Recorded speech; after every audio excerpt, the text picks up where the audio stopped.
I was actually shocked that they were quite thorough about this process. This was my participant number. I'll draw it out here, but I was like, holy crap, I'm gonna sound so bad compared to her. After I went, she also asked me, okay, same question for you. Guys, I lied just to do an audition. I know, sue me. Actually don't. But I will tell you how my audition for the Black Label went in Vietnam. I mean, you guys may know that I'm in Vietnam for the summer, and they actually announced an audition literally in the city that I'm living in and in the exact district. So I was like, oh my gosh, I literally have to go. But the thing is, it was only for people that are born after 2006.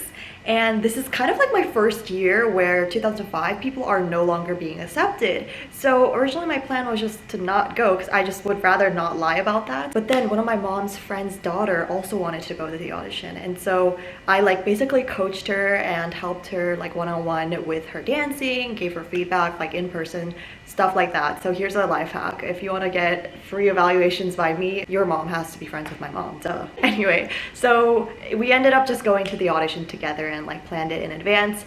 And I basically used my sister's ID. But is it really identity theft if the other person is consenting to it? So the day of the audition was today, May 10th, but I actually registered for the audition on May 2nd and then got a confirmation email on May 7th. So basically they send out confirmation emails to every single person who signed up, if you like meet the eligibility, of course, which is just from 2006 to 2015. That's like a 10-year-old, I think. So I got an email on May 7th and they actually said, do not share this externally, but y'all know I break the rules. And actually, I don't think I've ever told my videos this, but I make audition experience videos, right? If you guys want, you can check out my audition experiences playlist. I would say they're like more of my fun videos. But anyway, some companies actually email me saying, can you like take this audition experience video down? And I do take it down for a month and then put it back up. Sorry if you're one of those companies. This is like a sidetrack, but personally I think it's like a win-win situation. The company gets free advertising, basically free marketing about their auditions, and then you guys get more information about how to audition. And I'm not leaking some very private secret information. I'm literally just showing you guys how to audition and then sharing my voice at the end. So basically I went for the vocal category and this is the email that I got. This is the casting team of The Black Label. Thank you for applying for the 2025 The Black Label Global Audition. Please note that this audition is an on-site audition and your participation will only be complete once you attend in person after pre-registration.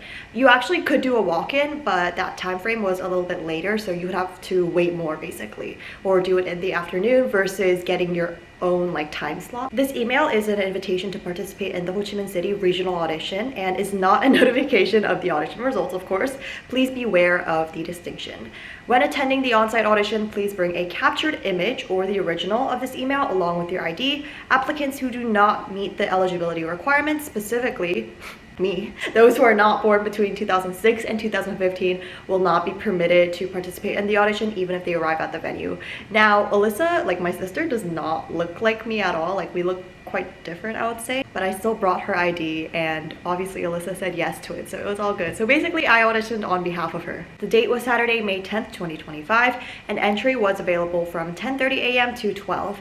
Now this time frame depends on when you pre-registered, so they give, you know, these time slots different to everyone who registered depending on when you actually applied and filled out the Google form. So here's some important notes for audition participation. So firstly, you have to bring an official ID for identity verification. You'll not be allowed to participate if you fail to provide proper identification. Now, this isn't the first audition that asked to bring an ID card or like a passport or whatever, but it was the first company to actually check it. I was actually shocked that they were quite thorough about this process, and I would say one of the most thorough companies.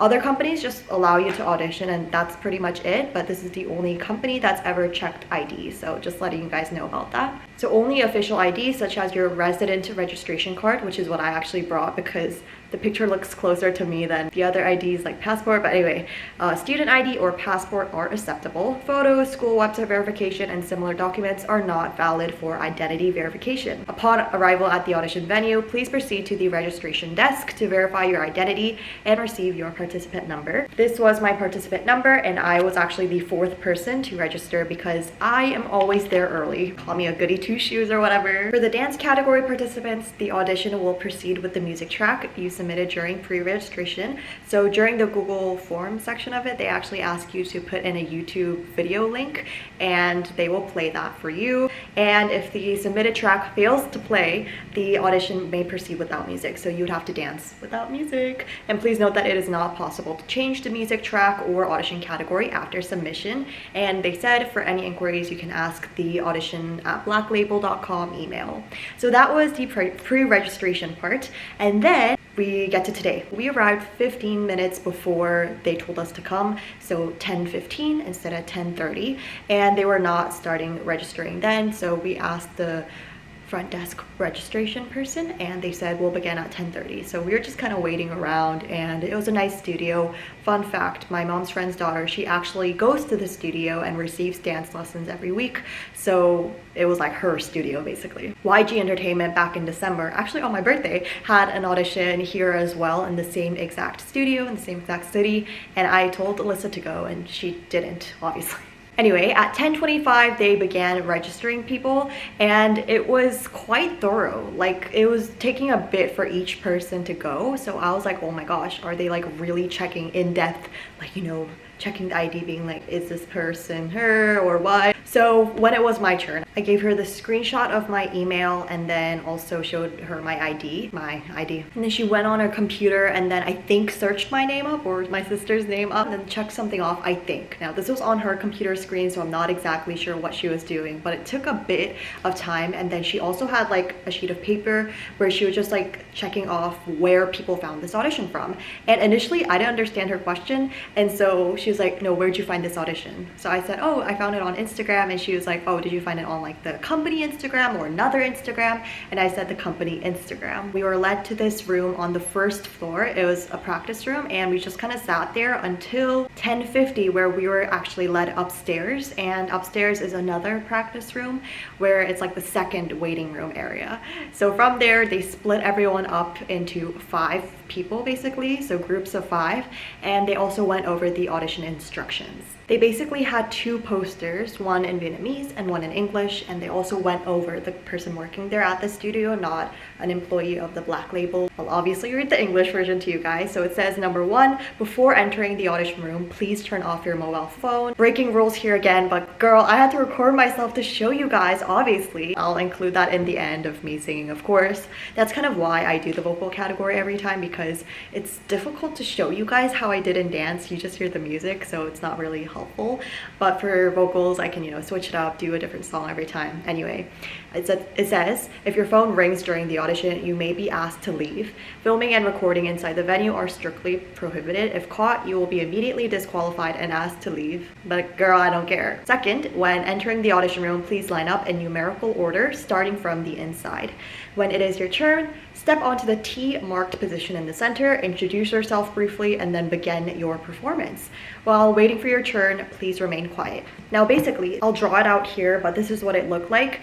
And when it was your turn, you step in front and then stand on the T. And here's a tip for you guys. When one of the girls was dancing, she kept like leaving the T and like going way in front of the mark sign. So the person working, the judge, was like adjusting the camera like consistently throughout her performance. But it's best to just stay on that area, because otherwise you'll be way too close to the camera if you go up too front, and it won't look good for you personally. Number 4, for your self-introduction, state only your audition number and name. A lengthy introduction may reduce your performance time. Kind of makes sense. So you just literally say, hi, I'm 104, and then say my name. Number 5, start your performance immediately after your introduction. 6, your performance must be within 1 minute. The performance may be interrupted if it's longer, and I'll actually tell you guys how long it went for every single person that was in my audition group, because I think that's pretty important. And then 7, after your performance, return to your original position. And then number 8, once all participants in your group have finished, you will exit together. Before leaving, please make sure to collect all personal belongings. So those were all the instructions that they went through. The first group, which was my group, right? So we were led into another practice room, which was the actual audition room. There's a lot of rooms in this, so it might be a little bit confusing, but this was your third the third room we were led to. So that was 11 a.m. them. Now I'll go through what every single person did, like what song choices, what category, and then how long they sang or danced for. The first girl sang for 50 seconds and she just stopped herself, which is great. She actually introduced herself in Korean, but she was not Korean. I'm pretty sure she was Vietnamese, and she sang A Whole New World, you know, in Aladdin, right? She was so good, guys. Like, her voice was so good. I was like, holy crap, I'm gonna sound so bad compared to her. She really pulled that off well. Even though it's an overused song choice, she still did really well, and I think she executed the song choice almost perfectly. I couldn't see her facial expressions at all because obviously she was like in front of me, and even in the mirror, like, you can only see like this half of her face, so I couldn't see her face at all. Second girl danced to Jennie's Mantra and danced for about 1:10, so like around a minute basically. She introduced herself in English. She said that she was from India. So I was like so interested, like, did you fly here from India, or are you from India but you live here? I was so curious. The third girl sang Someone You Love by Lewis Capaldi, and guys, let me tell you, I'm pretty sure I've said this in previous videos too, but this is definitely the top 3 most overused song choices for the vocal category, and I think it's pretty good when you pull it off well, but I guess depends on your vocal ability, but I just wouldn't say it's the best song choice, and the judges, I'm sure, have heard of it so much that if you just do something a little bit incorrect, it just sounds off immediately. The fourth person was my mom's friend's daughter, and she danced to aespa's Drama, and when I asked her like why she chose that song choice, she just said she likes it. By the way, she's in grade 5, so she's like quite younger than me, and I helped her with the song choice from like the small little choreography details, like the actual technical stuff, to also her expressions. And while I couldn't really see her expressions, I'm sure she did well. She's really good at her expressions. I would say that's her strength, and I told her that as well. Did I say that she danced to about like 1:30 seconds? That's kind of like what we prepared, and the judge did not cut her off at a minute. I think, here's my guess, if you go over like maybe 2 minutes and 30 seconds, then the judge is like, okay, let's stop there. But if you cut it close, like 1:30 seconds, they're not gonna stop you, especially if you're doing good. They probably want to see more of that.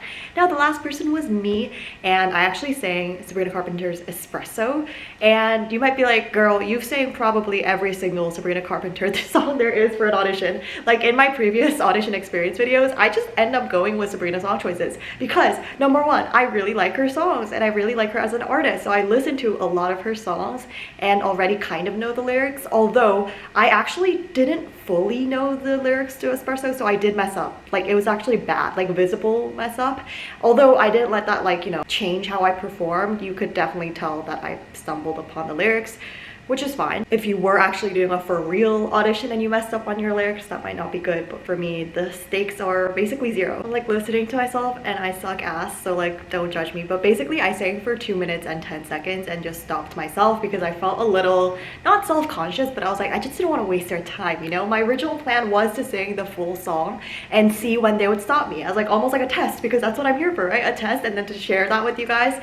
But I sang for 2 minutes and 10 seconds, which is way over what they suggested, and they did not stop me at all. And I actually forgot to mention this. I'll obviously share the vocal recording at the end of the video, but after my mom's friend's daughter went and like finished her choreography for Drama, the judge actually asked her what school she goes to. And you know, she's a kid, like, you know, with a small voice, so she wasn't like really saying it loudly, and the room was hella echoey. So when you were just talking, you can't really hear it well unless you're like really loudly saying your words and enunciating.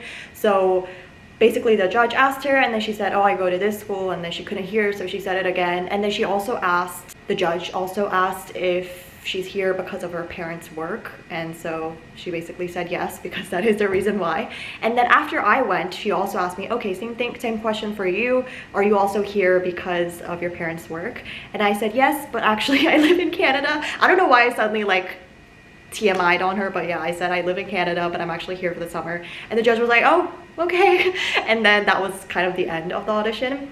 But I really do wish I learned the lyrics better, because I honestly chose the song choice very last minute and could have practiced more. But this is my little recording for Espresso, guys. I hope you enjoy.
As I mentioned, very echoey room, and that can be a pro and a con at the same time. If you are needing a little bit more confidence, it does sound pretty cool to have some echo behind you. But I would say that this room in particular was a little bit more than what you would expect for a usual echo in a practice room. And also, if you make a mistake, that is amplified. But that is it for this audition. I probably am not. This honestly might be my last audition experience video, simply because a lot of auditions in Korea, because I am heading to Korea next month, they are actually starting with 2007 now. So they go from people born in or after 2007. And I'm not really, willing to do the whole identity theft thing again. I'd rather not. The entire time when I was registering at the pre-registration desk, my heart was beating and I do not like lying. So I'd rather not do that. Thanks so much for watching. And if you guys audition for the Black Label or are planning to, let me know how that goes. And I'll see you guys in the next video. Bye.